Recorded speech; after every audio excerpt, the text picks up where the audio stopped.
Yeah, this is live stream episode 13, and today we are talking about Van Halen. Van Halen is probably the most iconic guitar god or guitar hero after Jimi Hendrix.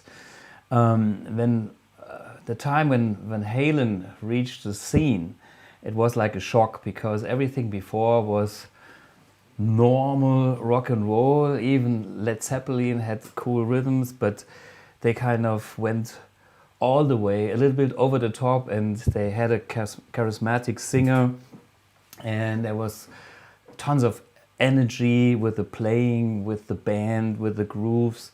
And yeah, it was something special, and it was inspiring a whole generation of guitar players, and myself included just a little bit. And in today's episode, I want to look into the details of the Van Halen sound. And we know that Eddie Van Halen is famous for his brown sound. And this all comes from the Plexi amp. Actually, what we heard now was the AMP1 Iridium Edition on the Vintage channel using the MXR Phase 90 and the Replex, which is kind of an Echoplex, a tube Echoplex. And these were two of the ingredients that he was using. I can do a little A-B from this amp, since it's simply hooked up, versus the Peavy, the modern 6105.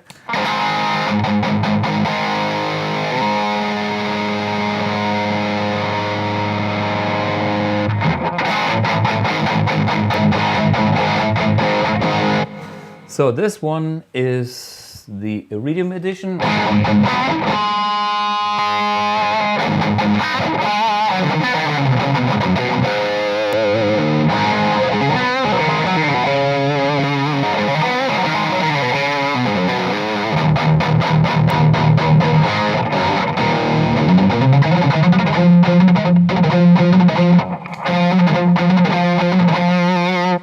This one is the Peavy. And this one is the Iridium. So we are kind of in the modern Eddie territory already. But I like to start at the very, very early beginning. And he had to come up with the sound recipe by himself. So switch off that beautiful amp and we go back to the real deal, which is the Plexi. Maybe you do remember from the last episode when I've done the AC/DC sounds. Speaker.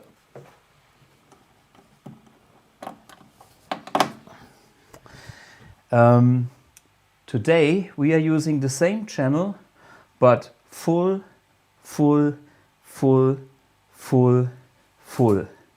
So everything is on full. Okay, now I'd like to swap, since we are going back to the vintage world, I'd like to swap the Iridium Edition and go back to a Mercury.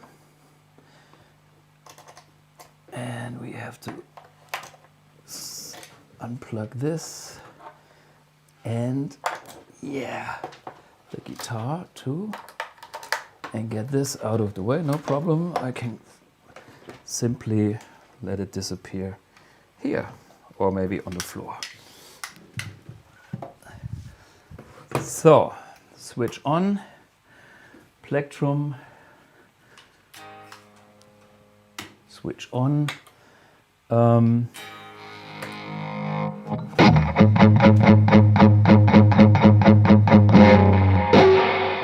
So this is the Mercury. Okay, because I can tell by the reverb. And this is the Marshall. Okay, and that's the real starting point. What is his recipe? First, I'm using one of his kind of signature guitars which try to be as close to the original, having a humbucker. And the story goes that he's using a PAF, having that rewound with more output. So humbucker is essential, but it should be a bright humbucker. So we have a nice way to get these squeals. And there's no cover, you know, in the Gibson Les Paul you have those nice covers, and they actually do some dampening to the high frequencies.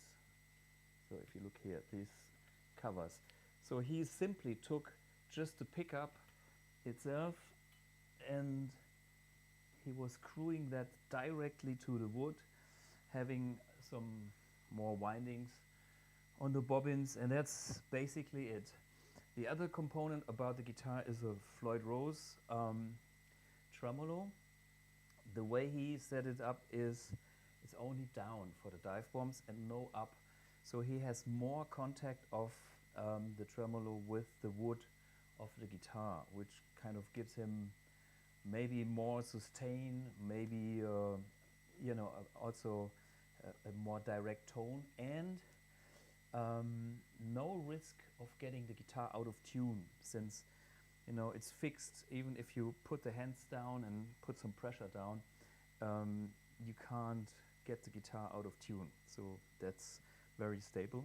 And he's got the super easiest wirings of them all, which is pickup, volume, output. There's nothing, no tone, there's nothing that could create any kind of loss of signal. So now let's start with the Marshall, and maybe you heard the story.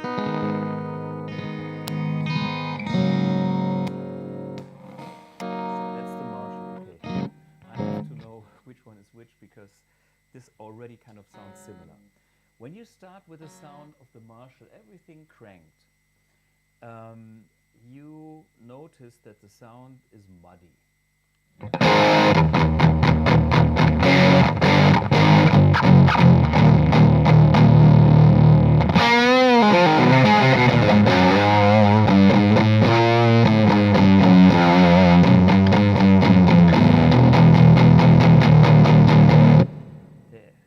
There ain't no rock and roll and tight and squeeze. It's not working. So what he has done to enhance the tone is he used an EQ. So here we have the EQ, which is the MXR. Can we show that? The MXR EQ is used in a way that it's kind of reducing the low end. You can see a big roll off, maybe boosting some mids, and then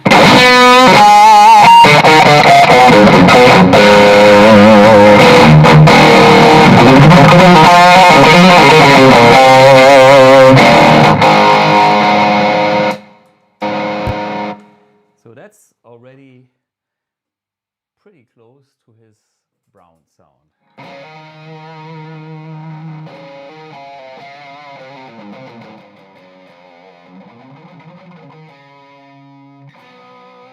So, and what it is, it's simply a Plexi cranked all the way, and then a kind of boost, but having a low cut, and that's it.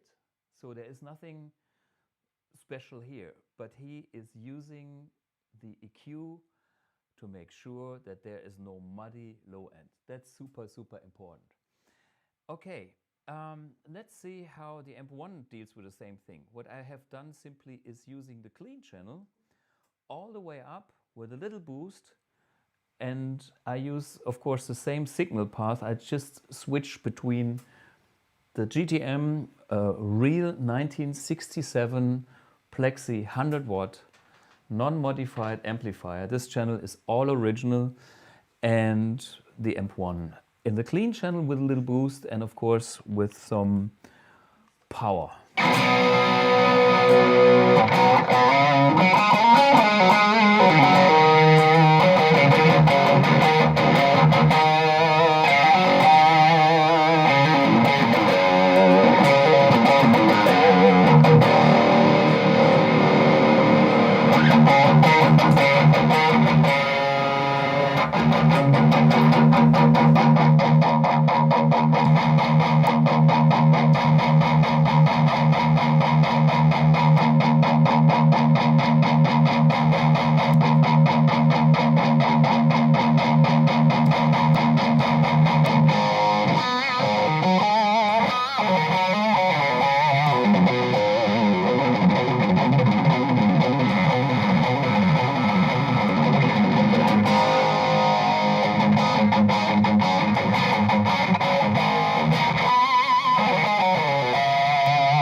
That's the AMP1.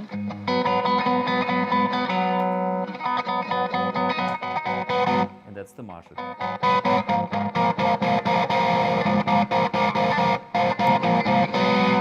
So you can hear that the AMP1 is still a bit warmer, but this comes from that magic part, which is the Variac. So the Variac. And that's the fun here.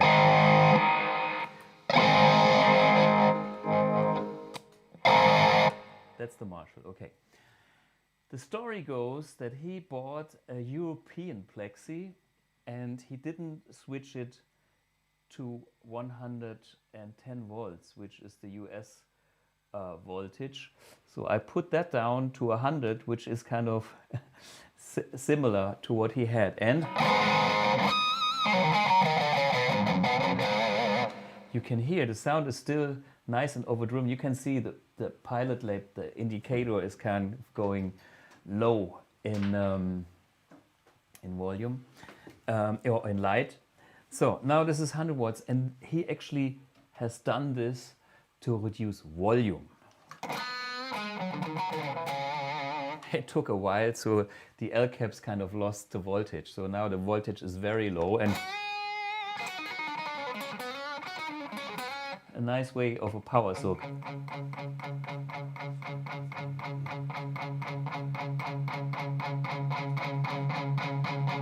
Now I'm on 150 volts.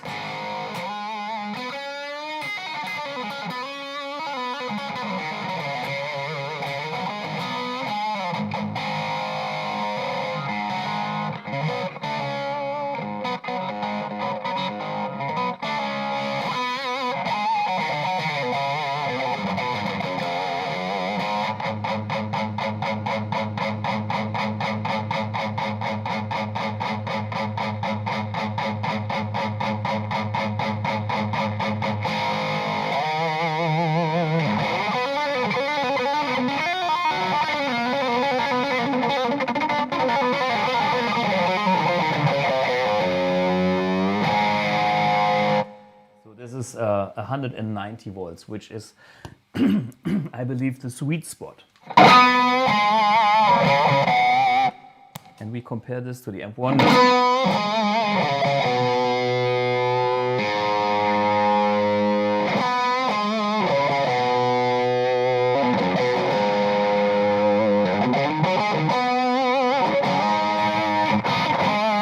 Yeah, the Marshall here is simply more aggressive. I have to admit, this is, yeah, killer. And this is probably his best tone too. So, which were the other ingredients of the Eddie Van Halen tone in the Mark I version? He had a so-called Echoplex. Echoplex, I talked about in earlier episodes, is a tube tape echo. And I've done something with Johan Kettner, which is the Replex, and that's kind of a rip-off the original Echoplex. So what we have here is the extra tube, and this is the echo we get from it. So bypass, no echo, and this is in front of the amp, and it gives a little boost. Listen to bypass. So there's a little bit extra creaminess.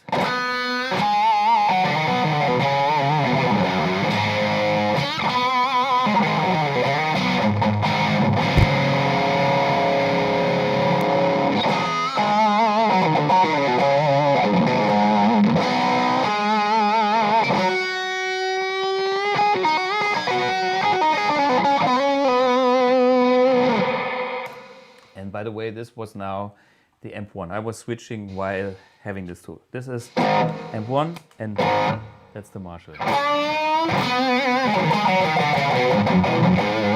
Okay, and now the extra repeat, which you can hear on a...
Yeah, as you can hear, big fun. Noise, okay, too many noise things here. So, Plexi on full, you know, no prisoners versus AMP1 on also nearly full and on the clean channel. So this is like the original cooking recipe. But to be honest, that's a very puristic attempt, which is super cool because that's the reference. And as we heard, the Variac, it's getting a bit warm. The Variac is wrong amp. Okay, the Variac changes the character of the saturation. Can we?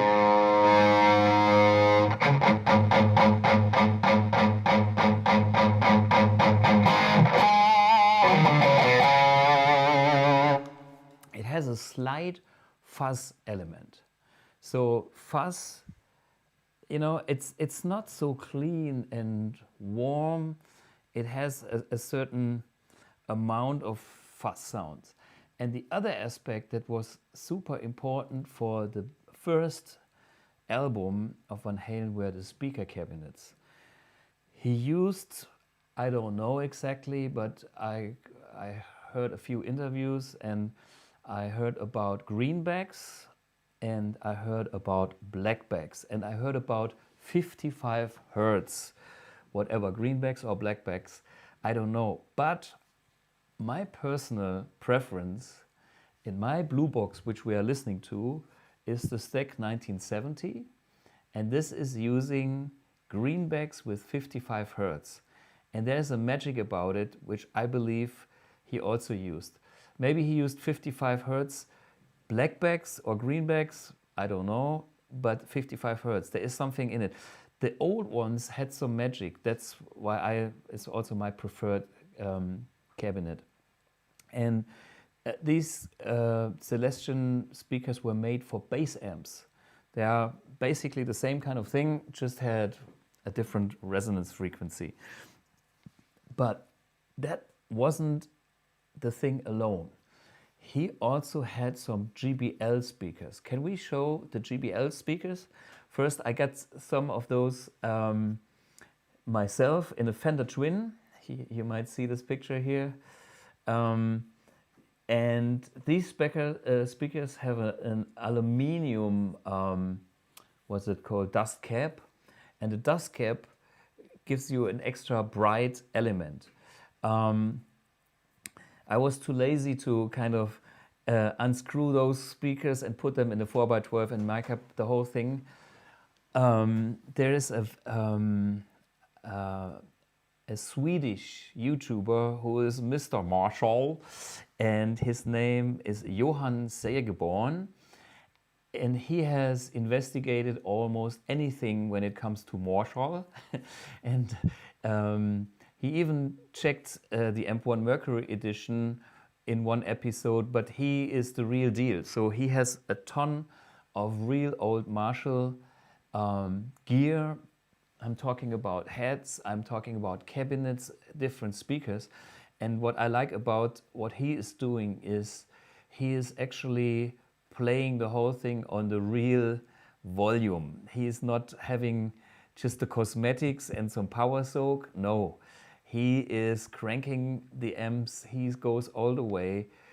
So no prisoners, just the real deal quality of the old school, good old Marshalls, comparing them. And he has made also some investigation on the Eddie Van Halen sound, and he was doing some playing, and he was also using a Variac. He was also using an EQ, and I would like to show you a very short video where he demonstrates the sounds of the speakers. He has a 4x12, and the two top speakers he replaced with the red GBL speakers, like the one in my Twin Reverb, and then he has some greenbacks. And in this little video of Johan, you can listen to the sound of the greenbacks itself, to the sound of the GBLs, and to the mixed result, which I believe makes a lot of sense that you need to hear that, because nobody these days plays a cabinet with this kind of mixed speaker arrangement. So yeah, let's have a few seconds of Johan Segeborn and the speaker.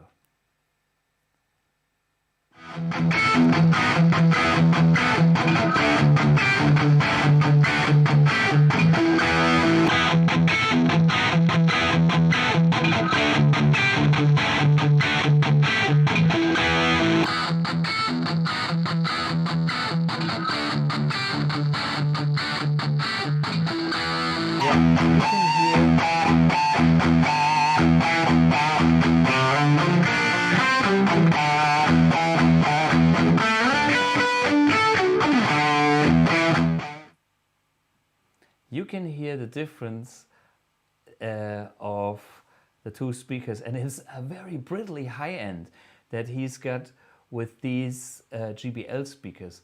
But this is the extra kind of exciting exciter factor that he gets from these speakers, and that's a trademark. That's a unique tone, and that's so important when you listen to the first Van Halen albums, because I can hear that kind of frequencies a lot. And if you are just using a classic greenback, you will never get this kind of zizzle.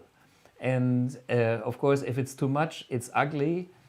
But you are, when you go into detail and listen to Eddie's sounds, you will find out how important that extra zizzle is to make the spark of his tone, you know. So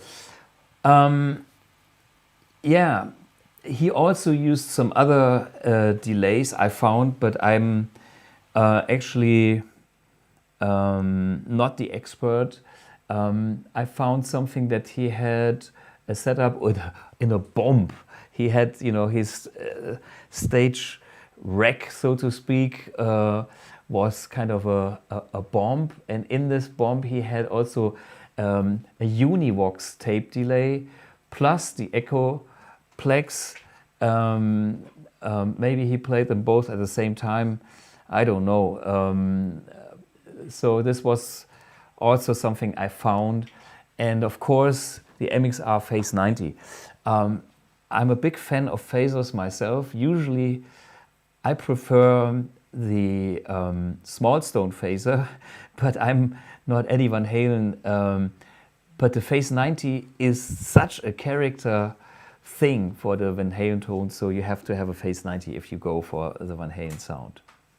Okay, so for me the biggest question was, of course we can go 100% authentic, play an Eddie guitar, play a real Plexi, have the thing with the Variac, have the boost, have the EQ, and kind of replicate 100% the way he was doing it, which is great for the studio. But actually I'm very much inspired by his tone too, being a strat player. So for me, the funny thing is, I found myself playing Eddie tones on my AMP1 in the classic channel. Simply let's check how that sounds going back from that guitar and maybe use another channel, because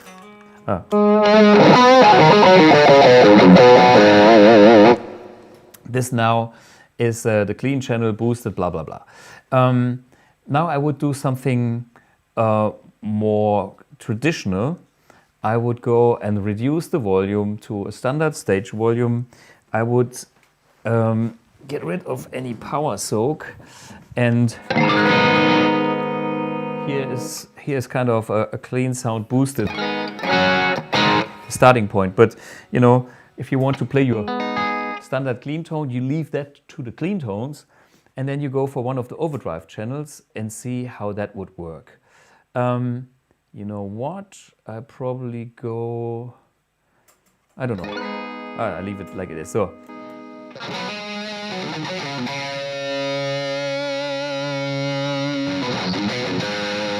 Yeah, my switching system again. Maybe I get rid of the EQ. Of course, I need to get rid of the EQ. And does this make sense? I hope I plug in the right cables. Yes, and I did. Okay. Yeah, okay, no squealing anymore.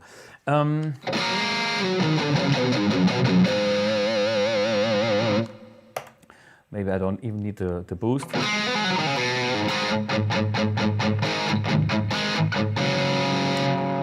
I still got the reflex in the loop. Okay, it's the guitar, these two guys, into the AMP1 on the classic channel now. Yeah.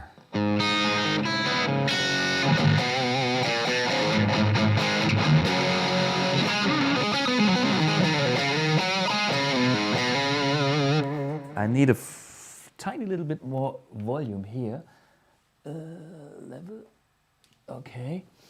Yeah, because now I want to have a decent stage level without the power amp overdriven.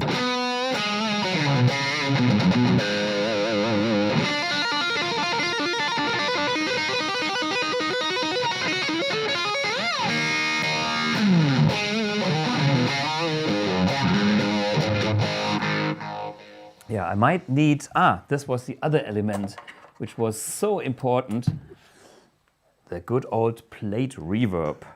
And this one is called the Talisman. The Talisman is a Catalin bred delay pedal, and I will bring this in again. Oops. Send. Return. So let's see. Yeah, and here's, you know, this is, if you listen to that room without, I can compare to the built-in. That's more a lush reverb.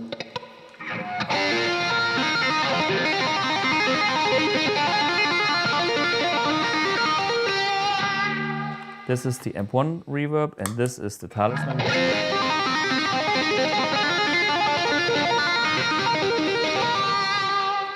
It's kind of warmer in a way, and yeah, it's closer to the real deal plate reverb, which used to be an EMT reverb plate. I guess it's a EMT 140. I got 2 of those, and I borrowed them to a studio friend of mine. So I know pretty much how that sounds.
Okay, so we are using kind of a modern setup to get there.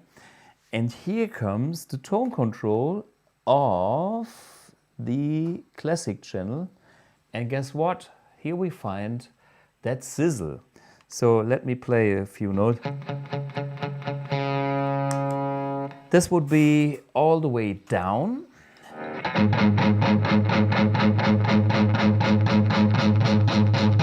And this is all the way up. And back to down.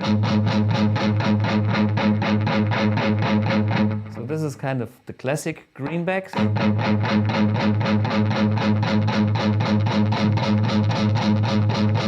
And this is kind of, you know, the greenback with the sizzle coming from kind of an GBL-ish sound. So this effect I can dial in on the tone control of the classic channel.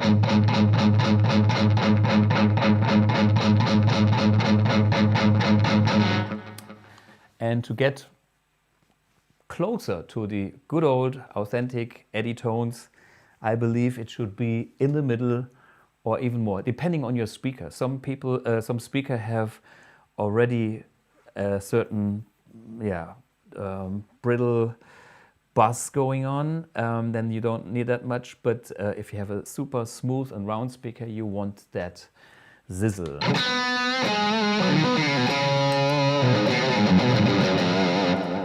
And when it's combined with this kind of reverb, you know, then it's kind of not over the top. It sits nicely in a room and has this kind of wide, nice, open sound.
the reverb does actually help.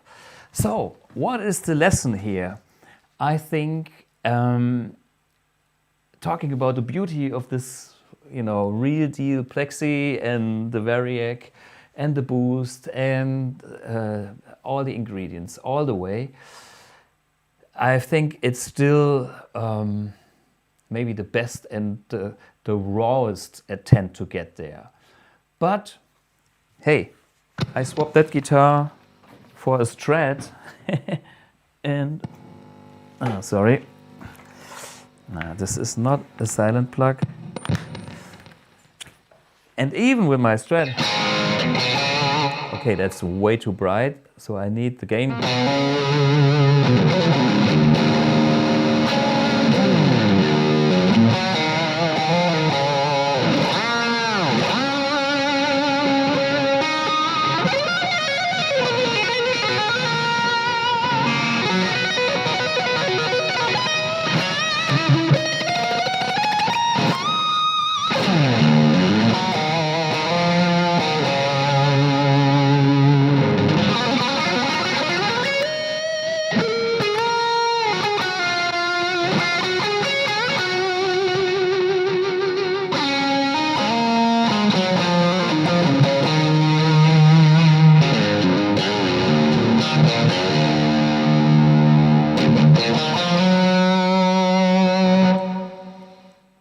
I can do Van Halen things with a single coil guitar using the boosts and just reducing the treble a little bit.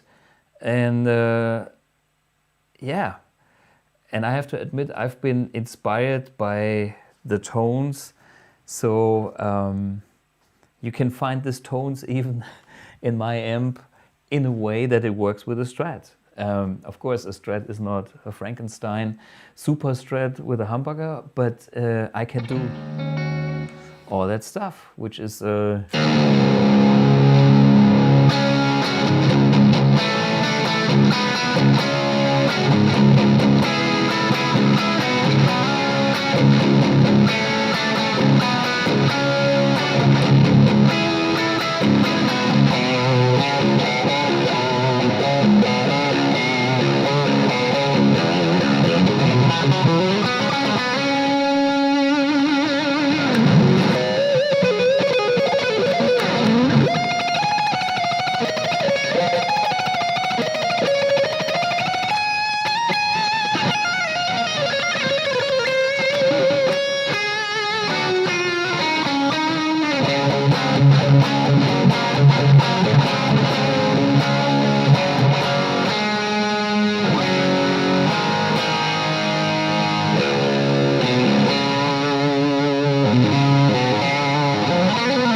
okay.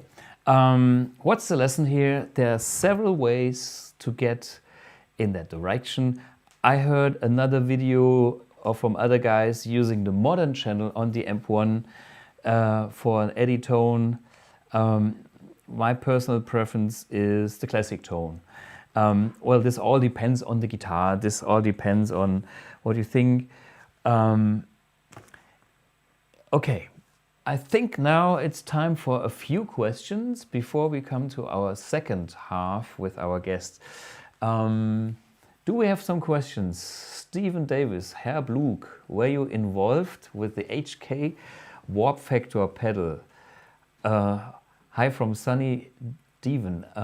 Devon, I guess it's US. Okay. Yes, I was involved in the Warp Factor. This goes back to the days when Johan Kettner started to make pedals for Metal Player. And I remember back in the days, the Mesa Boogie dual rectifier was the go-to amp. And yeah, so we bought a rectifier and got heavily inspired by the rich and thick tone of that amp. And then yeah, there was a Warp pedal you know, the black one with a little beard. And there was a tube amp even with that kind of tone, which was all tube.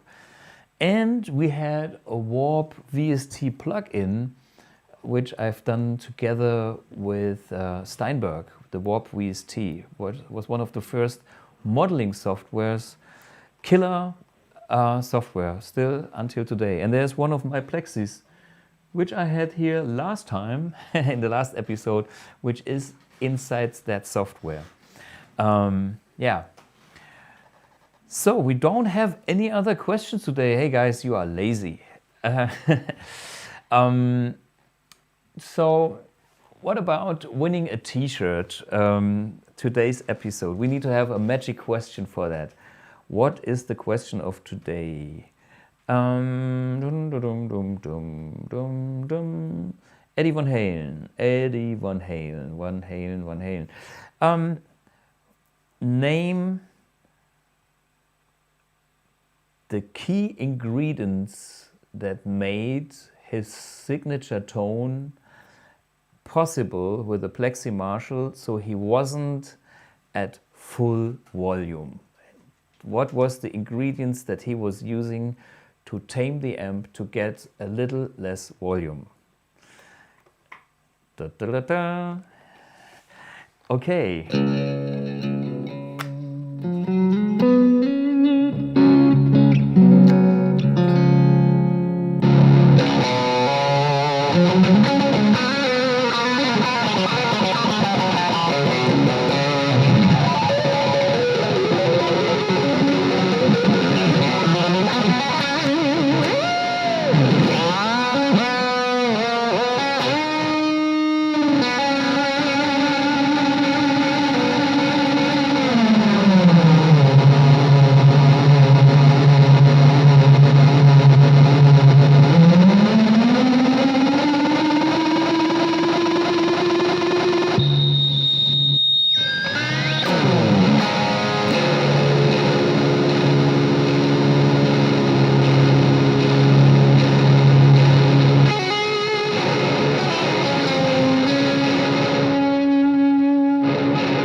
Okay, so, oh, we have so many answers here. It is not the Voltec, it is not the Variacs, it's the Variac.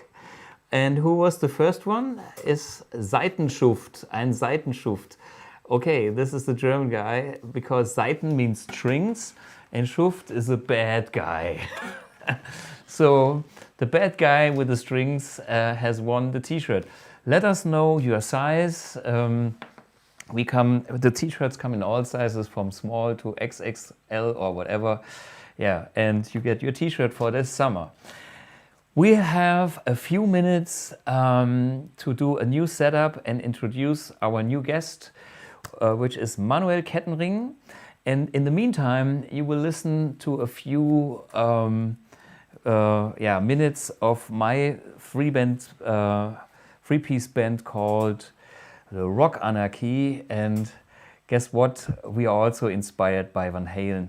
And we still are at the same level as Van Halen was when they started. We do kind of covers in our own way.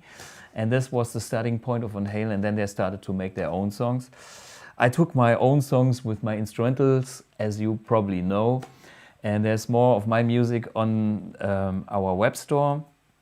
But it's so much fun to play traditional songs freestyle, and that's what Van Halen also did. So give us a few minutes and we will be right back with our guest. So, wie fangen wir an? Okay, ihr habt's verdient. Ein schönes Lied.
to see you laughing. I wanna see you.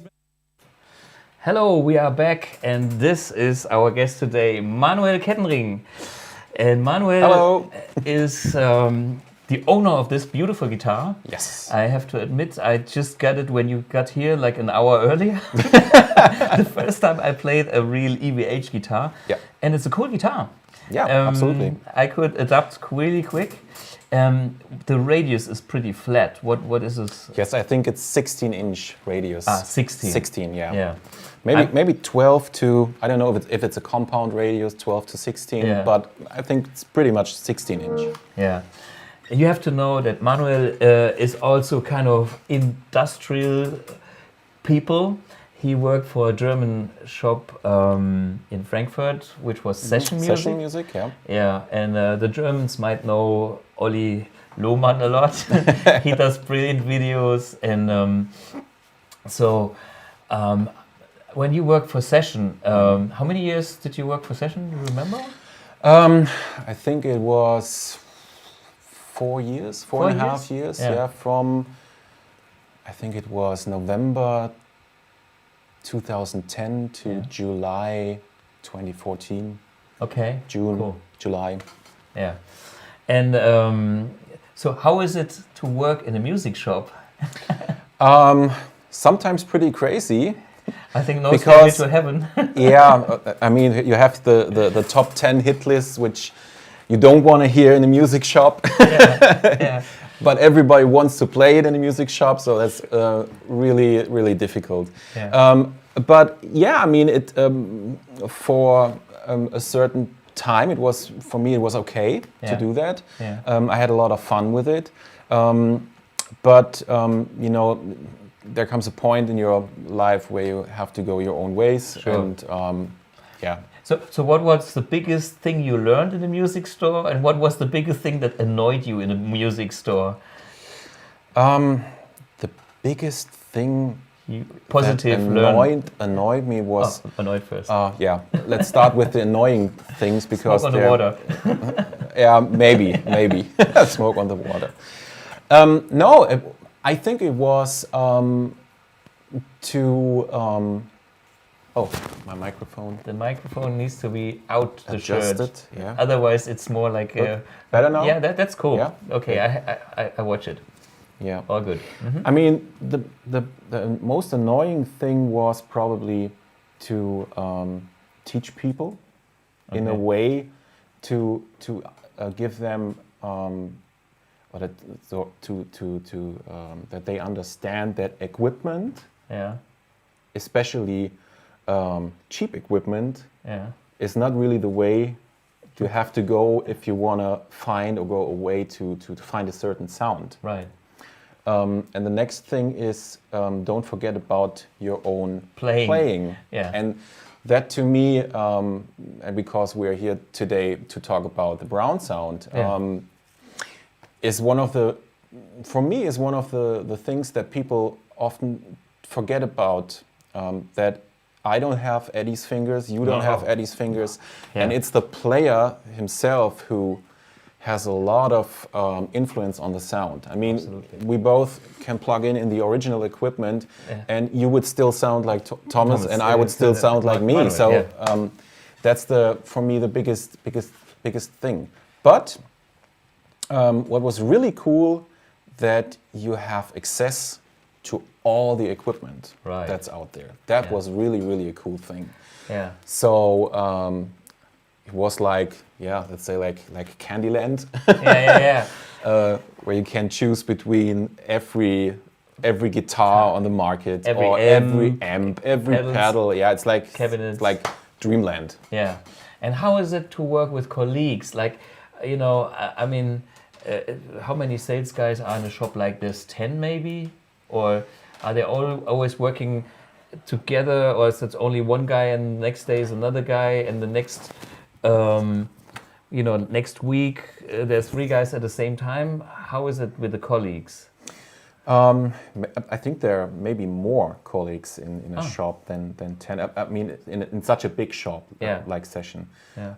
I think you have about maybe 15, 16 Wow. colleagues in the shop. Okay. They are not working in the same part. Yeah. I mean, you have different parts of the Departments, shop, yeah. departments, yeah. But I mean, especially in Frankfurt, it was a really, really good time. I mean, you mentioned Olli before. He's still a very, very good friend of mine, and we are talking a lot about equipment, a lot about guitar players. That's what it's all about. And if you have colleagues like him, it makes really, really fun to work in a shop. Right. It all depends, I think, on the level of musical playing ability. Right. To have fun of what you do or not. Right. Yeah. Sure. Okay. And so this was the thing. And then you worked as a product specialist with Johan Kettner. Yes. And also a couple of years, from what I remember. And of course, we met at trade shows. You know, this is a super small industry. Yeah. So it's like, you know, everybody knows everybody anyhow. Yeah. You know? I mean, the coolest thing is you were a long time member of Johan Kettner, and we never really met. At the same company. So pretty much when you left, I came in. Right.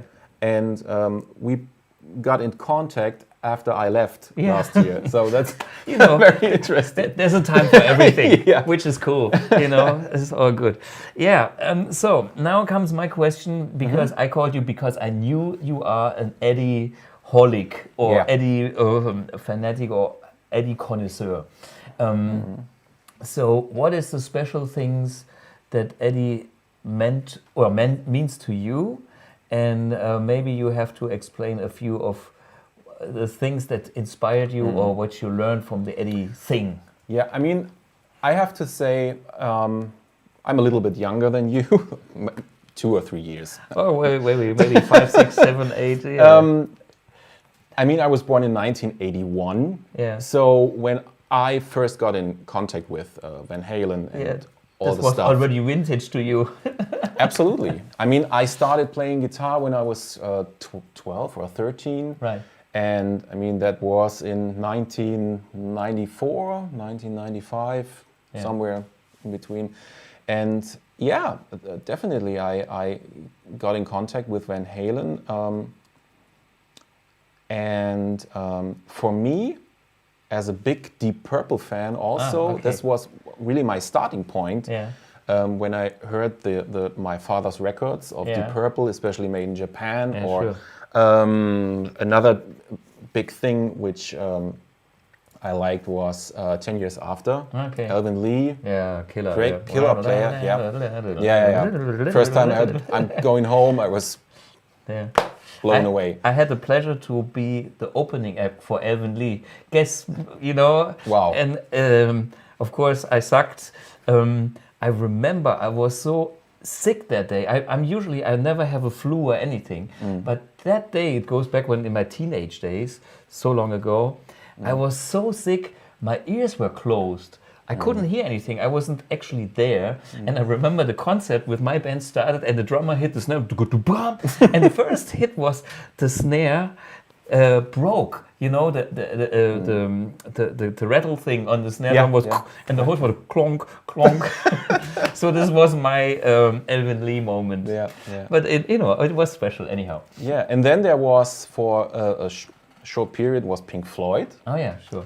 I always loved the whole sound, the whole atmosphere of Pink Floyd. That was really something special. And then there was, of course, the album 1984.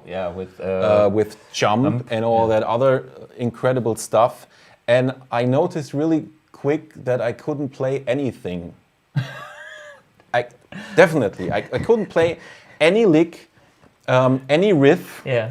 And the first riff, which really wanted me to learn all that stuff, was from Hot for Teacher. Yeah. But not the tapping thing. Hey, we have to hear you. Can we plug him in? We have no signal. Okay. There we go.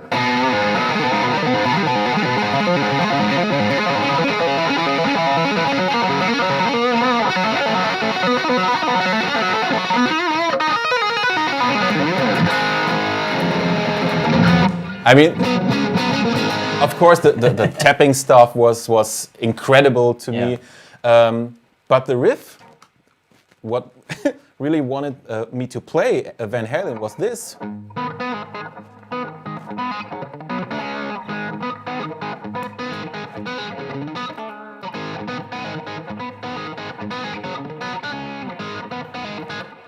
Yeah. That was something I never heard before, and I thought, wow, I want to sound like that.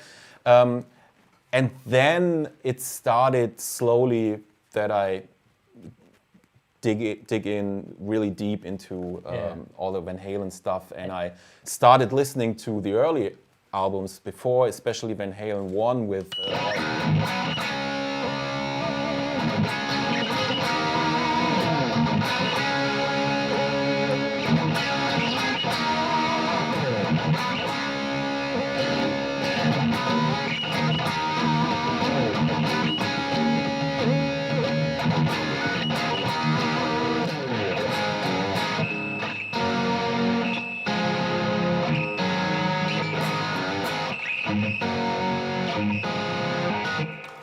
It's the switching system again.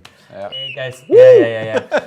You know that the problem here is I set you up with the switching system when we didn't check it to compare the AMP1 with the Peavy, but we do that later. A few things about the playing style here. You know, it's like this. I believe also comes from ZZ Top a bit. You know, I can hear I mean, elements.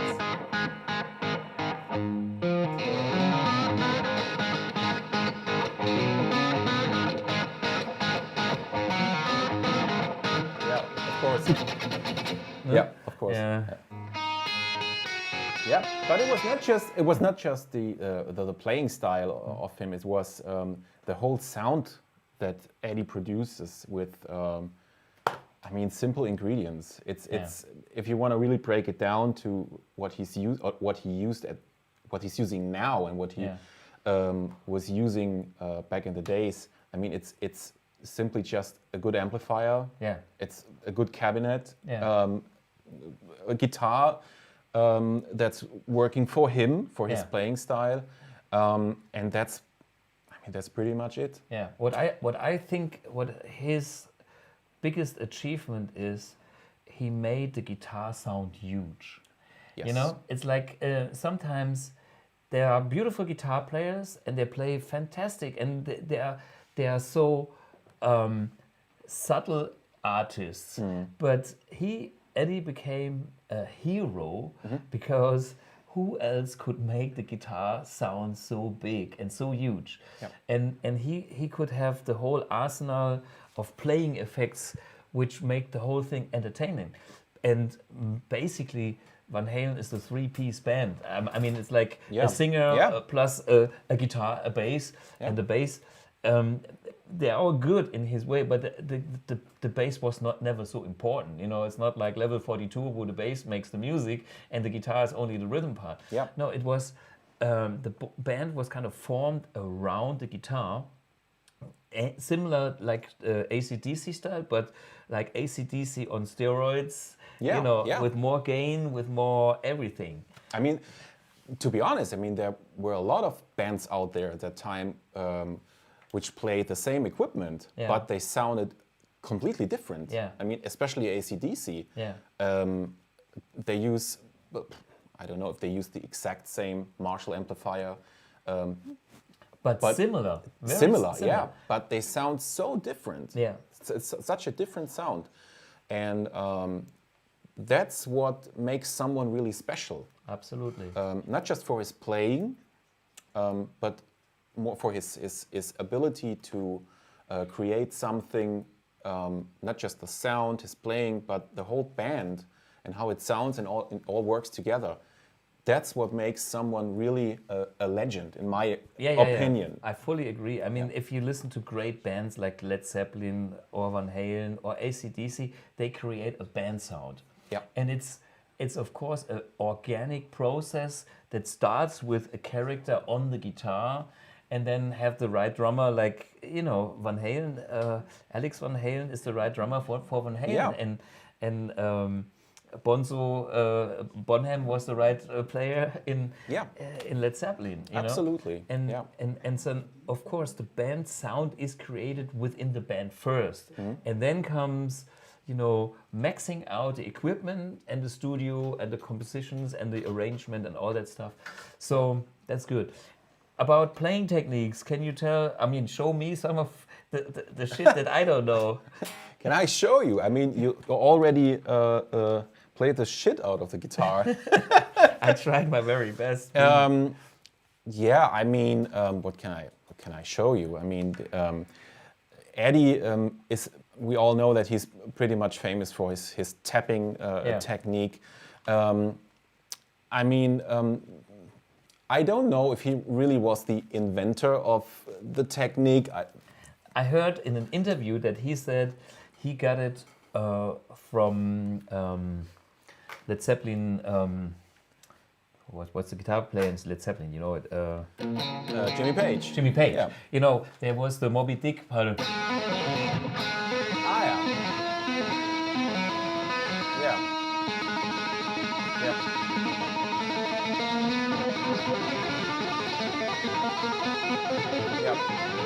So this was his starting point, and of course he took it to a new level.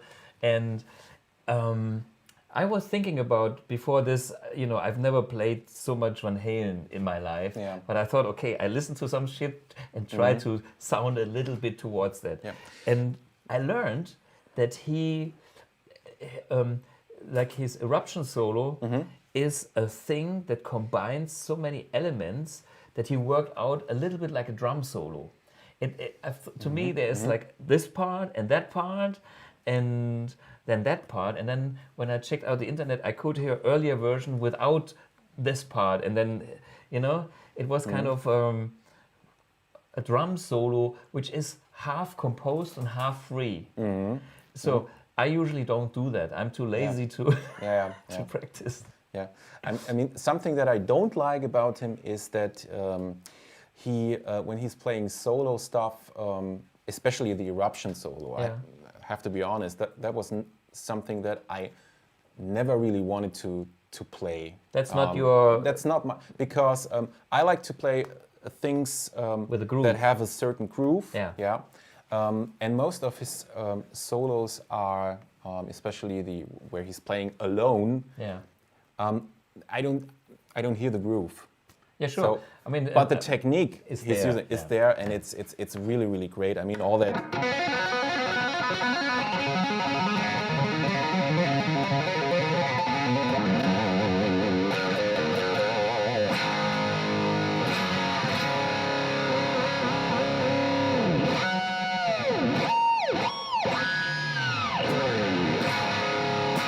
Yeah, and of course all the harmonic stuff and the squeals, and that was really something that I used for my style to create my style of playing. I think rhythmically he is the real guy in the band, because I can tell he leads the whole band and the rest simply follows. Yeah, they listen to him. That's really important. It's the same thing with AC/DC. Malcolm is the heartbeat of the band. All the other guys listen to him. Yeah, and follow his groove. Yeah, and in Van Halen it's the same. They all listen to Eddie, and when he...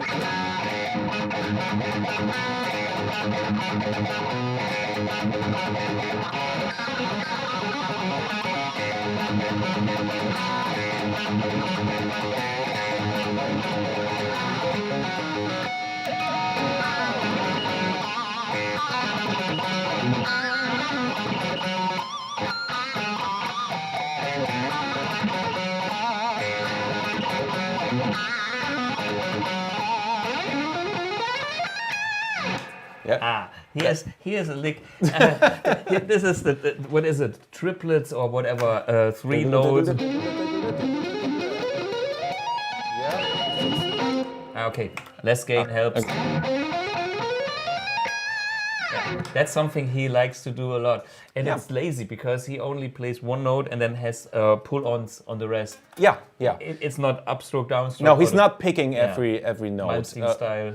Yeah, but Yngwie also doesn't pick every single note. That's something that most of the people think, that Yngwie is the greatest picking guy in the world. That's not true. If you really dig into his technique, Economy picking is the rule. absolutely. Yeah. Yeah. And of course, what's really important is he is a so-called downward pick slanter. downward. This Yeah, way? Or this way, because he always is playing like this. Yeah. Okay, but we're not talking about Yngwie. But Eddie is, he's doing a lot of hammer-ons and pull-off technique.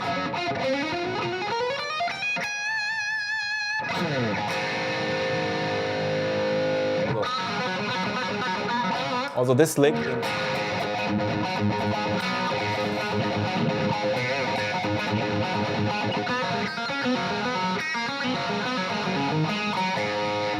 Yeah. And It's totally crazy. He doesn't have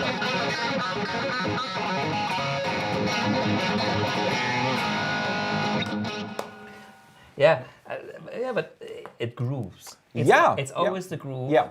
And he keeps the time, and you know. And that, especially, that is something I always wanted to learn because it has the groove. Yeah. And even when he plays the keyboards on. On Jump, you can tell it's coming from the guitar, you know, boom, bap, in the synthesizer. It's like a guitar. Yeah.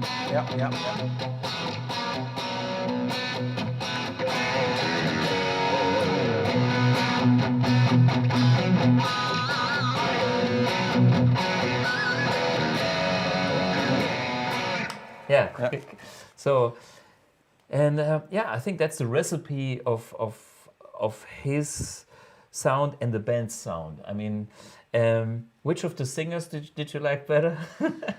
I have to say Sammy. Yeah? Sammy Hagar. Yeah. Okay, I'm more the other guy. What was his name? David Lee Roth. David Lee Roth. Just because for fun, because the guys was crazier. But anyway, that's I mean the Sammy Hagar. Sammy Hagar. I mean, I still listen to Sammy Hagar. He's now 70, 72. Yeah, I don't he's know. old. He's old. he's But he's killer. he is still killer. Yeah. And when you listen to David Lee Roth, which who joined the band again in 2012 after, or when he rejoined left again the band or whatever. his voice was wow. Unbelievable. You know, there's a funny coincidence about Sammy Hagar. Do you know the guy Ronnie Montrose? Yeah, of course. He used to be in the band, and Ronnie Montrose had a Les Paul, a 58 Les Paul, and this guitar was sold to Peter Weyer, a German guitar player. I know. Yeah. I saw that guitar at Guitar Store, a Guitar Point in Maintal. Yeah, they stole it for fucking money. Yeah, for fucking money, right. And Peter Weyer told me to buy this guitar, this gold top, because he was checking this guitar out when he was trying to replace his original 58, which was used by Ronnie Montrose with Sammy Hagar. Okay. And so this was in kind of the competition to win, to be the replacement for that guitar. It was like only number 2 or 3, so he bought another one, and he told me to buy that guitar. Okay. You know, he said, buy it, it's good. Okay. You need a decent Les Paul. Is it still in original shape, or did you change something? I changed the color. I mean, this was an ugly, and that's why it was cheap. It has some orange kind of shit on it, and you can still see the white color here. Okay. But I always wanted a gold top, so I made it gold top. But Peter compared that guitar to his original, which I also played one day. And yeah, it's the best Les Paul I ever had. There are better ones, but not too many. Yeah. And yeah, so the world is small, you know, things. Yeah. I mean, the best Les Paul, I had the opportunity to play a few old Les Pauls. Yeah. They all sounded great, but to be honest, the best sounding Gibson Les Paul that I played was in 1968. Okay. When they started again making Les Pauls. You know what this is? That's Is a it? 68. That's a 68. You can tell by the logo. Yeah. And that guitar was the best sounding Les Paul that I played. I mean, all the older ones, the 59s, especially the 58s, they are so expensive. And it's just, for me, it's a hype. I know. For me, the funny thing is, I know a collector of guitars, and he's got the real deal 59s and 58 and 57. And to be honest, I'm most impressed by his 57. This is the one that I got shocked. And this guitar now here tries to be the 57 of that, which is a gold top of that collector. And not a 59. Most people think, 59, blah, blah, blah. But they never speak to me. They are good guitars, but to me, they feel like a Cadillac, and they are very, very soft. How do you get that tone? We have a question here, okay?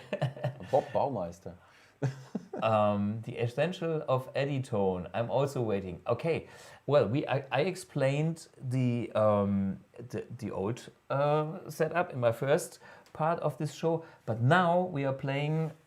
We have the switching system. This is the Peavy 6505. Are we plugged in? Yeah. Can you play?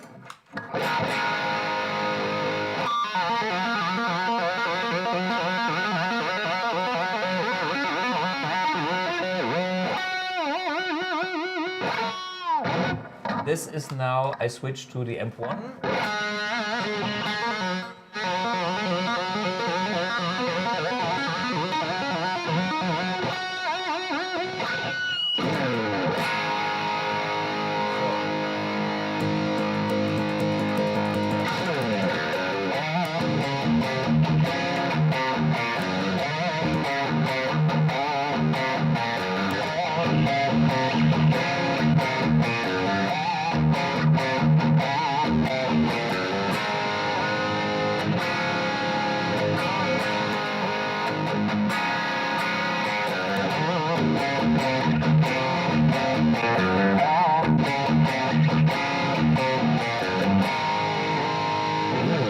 So, yeah, we can get first a pretty similar tone, but I actually think the AMP1 sounds a bit warmer.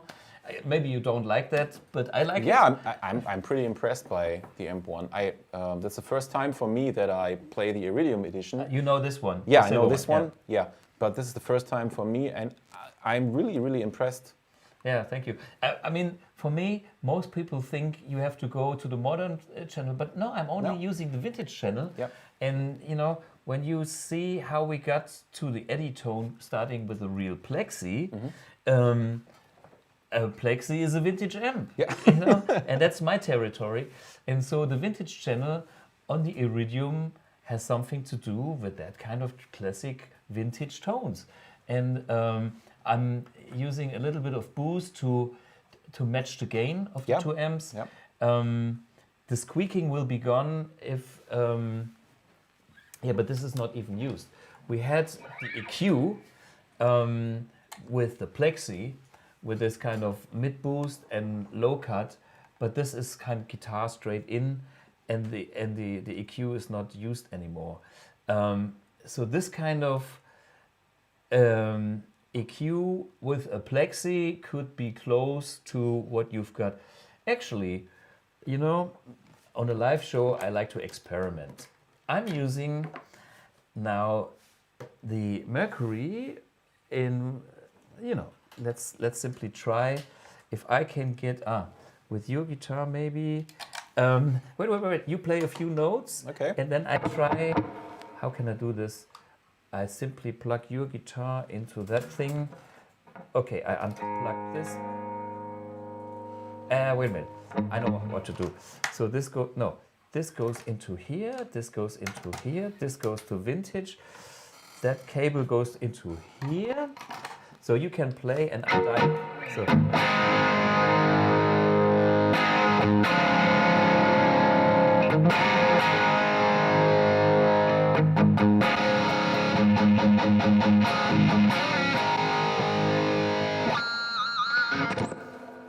Sorry. Yep. Switch that sucker off and.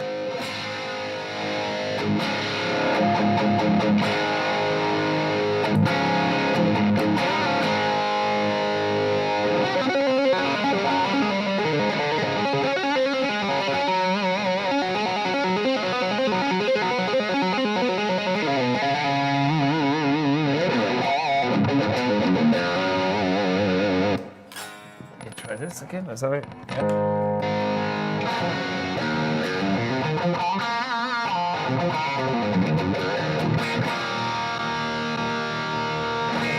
Maybe this is even still better, but you can see that I can get close with this vintage channel using this kind of pre-EQ. Yes, absolutely. The difference for me when I'm playing is it feels much more, let's say, a little bit more pleasant to the fingers because there is a different compression.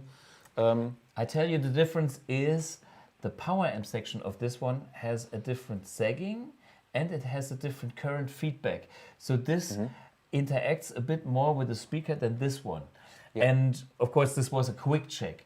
But my message was you can get certain tones once you understand the recipe. Yeah. You know, so I mean, if you take a vintage channel like a vintage amp and have some pre-EQ and change the post-EQ a bit, you can go towards that direction, you know? But sometimes people think the only way is to get the original and I can't play without anything else. To me, it's, hey, there's so many different ways to get a good tone. And in the end, it has to feel right for you. If the amp does everything that you want, get the amp that does it for you. And I don't care which brand it is. You know, it could be Peavy, using Kettner, or you name it. Or if you get a pedal like this one, which also sounds very good in this direction. Sounds really amazing. But for me, one of the most important things is you have to use your ears. That's, I mean, you can have, we're living in times now where we can use such great equipment like the AMP1 or a lot of other different great stuff which is out there. And you can get pretty good results out of any kind of good equipment. But you have to use your ears. Absolutely. If you just go by, oh, I have to put the bass on this, the middle on this, the gain on this, the master on 10, and then I get the same sound out of any equipment, then you're completely wrong. Absolutely. You have to use your ears because every amp, every guitar reacts different. Absolutely. And what I think the most thing that people get fooled by is cosmetics. You know, I have seen people plug into a Fender amp, looking at a Marshall amp, playing Marshall licks, and sounding more Marshall than you think. You know, and the mental thing is a lot, or is very important in the game. Anyway, that's very cool. So, so I'm back on my sound.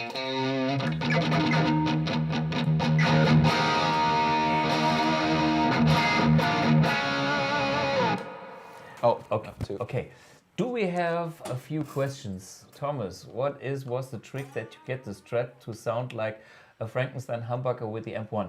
Okay, see, this is, so I got rid of the switching system, so the squeal has gone.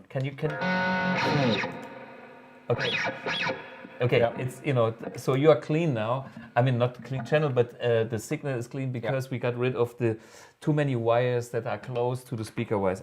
So even myself now, I'm straight into the input. And there's a single coil, and that's all. What I'm doing here is I have the gain on full. So, and then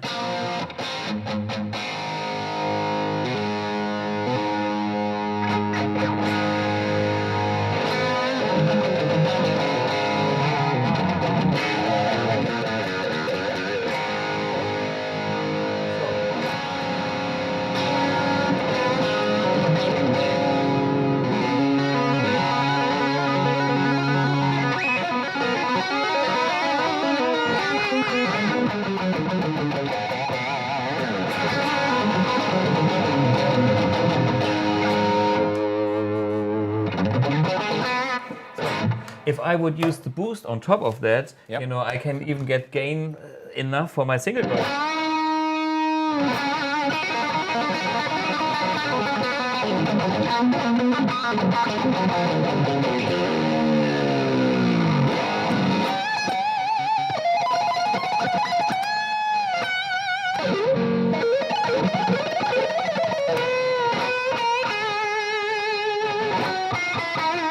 Maybe Yeah. I would use a little less of the zizzle for this guitar, you know, because the guitar already has a zizzle.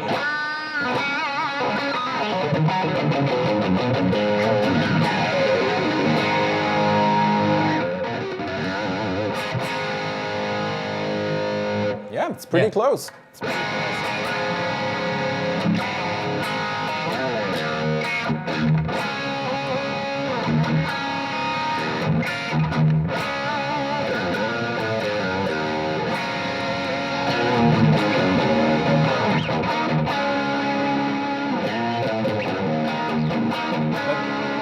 That's what I said before. I mean, if you have good ears, if you have can good dial it equipment, in. you can dial it in. Yeah. Yeah, you don't have to use all that original stuff, which is cool and it's great to have. Yeah. But if you have good ears, if you, of course, are able to play that stuff. And if the equipment is good enough to Yeah. deliver that. I Yeah. mean, you can't expect that from a Fender amp, you know, but if you have an amp that is, you know, doing that kind of saturation and offers that, you can dial in stuff to get very, very close. Absolutely. Yeah, and then this is what I find so amazing about. I mean, there's great amps, not only the BluGuitars, you know, like Bogner and, you know, using Kettenring.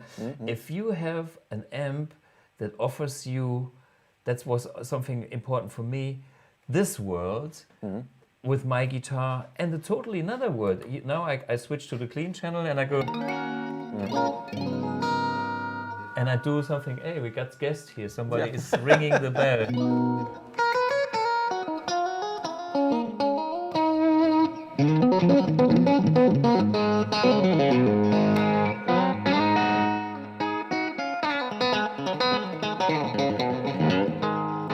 So it's simply on tap if you need that. Yeah. If you play in a top 40 band, you have to play your, you know. Oh, sorry. Of course. You know, Yep. and then you go.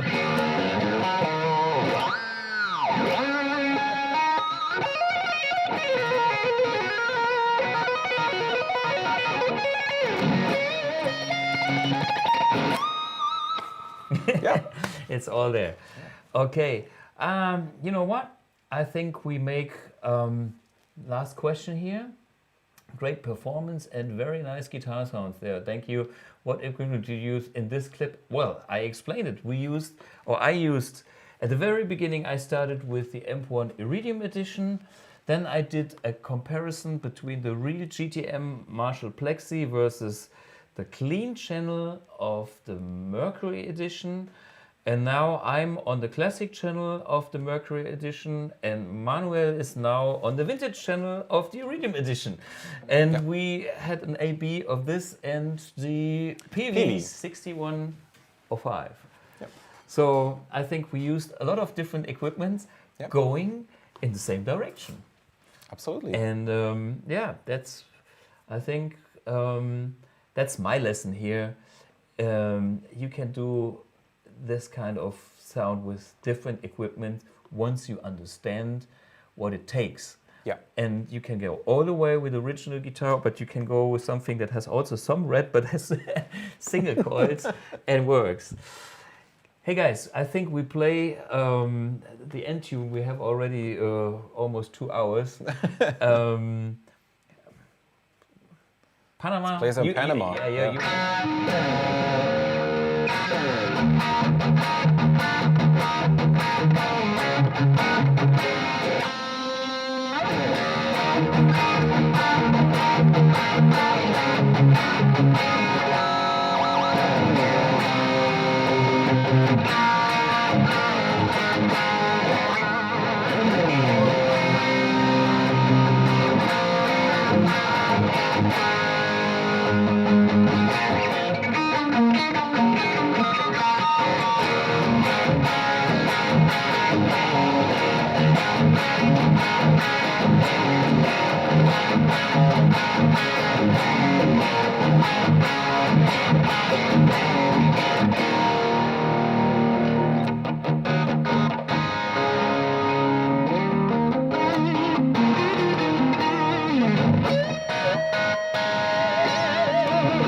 Cool. So thanks so much, Manuel Kettenring, and I hope you enjoyed live stream episode number 13.